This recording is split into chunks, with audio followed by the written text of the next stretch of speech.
जिस रिश्ते में आपने अपने 15 से 20 साल इन्वेस्ट कर दिए हों, यानी इन्वेस्टमेंट का मतलब यहाँ पे मेरा है कि आपने उस रिश्ते का ख्याल रखा, आपने उसको मोहब्बत की और आपने उसको इज्जत दी, उसका एहसास किया, और इन सब चीज़ों के बावजूद भी जो रिश्ता है उस शख्स के दिल में आपके लिए एक हमदर्दी का एलिमेंट या आंसर ना हो, वो आपका ख्याल ना रखे, वो आपकी फिर भी इज्जत ना करे और लोगों के सामने वो आपको जलील करे, तमाशा बना दे, तो फिर आपकी इस इन्वेस्टमेंट का कोई फ़ायदा नहीं है।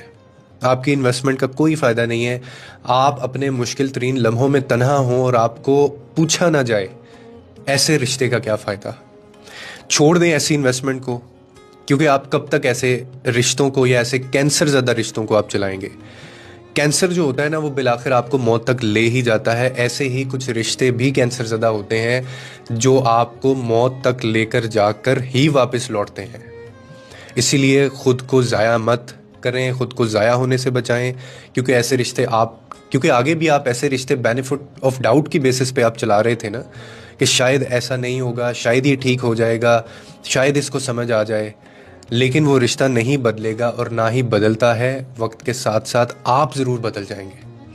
आप उसकी टॉक्सिक नेचर और उसके जो टॉक्सिक इन्वायरमेंट है, आप उसको एब्जॉर्ब कर लेंगे और आपके अंदर से फिर पॉजिटिविटी ख़त्म हो जाएगी और नेगेटिविटी जन्म ले लेगी। मैं आपको एक बात बताऊं, इस चीज़ का आपको पता भी नहीं चलेगा और आप खाली हाथ रह जाएंगे। इसीलिए खाली हाथ रहने से बेहतर है leave that relationship and move on, क्योंकि ये जो बंजर ज़मीन है ना, जिसके ऊपर आप बेहतरीन बीज आप बोने की कोशिश कर रहे हैं, तो तब भी ज़मीन बंजर ही रहेगी और आपको कभी फल नहीं दे सकेगी।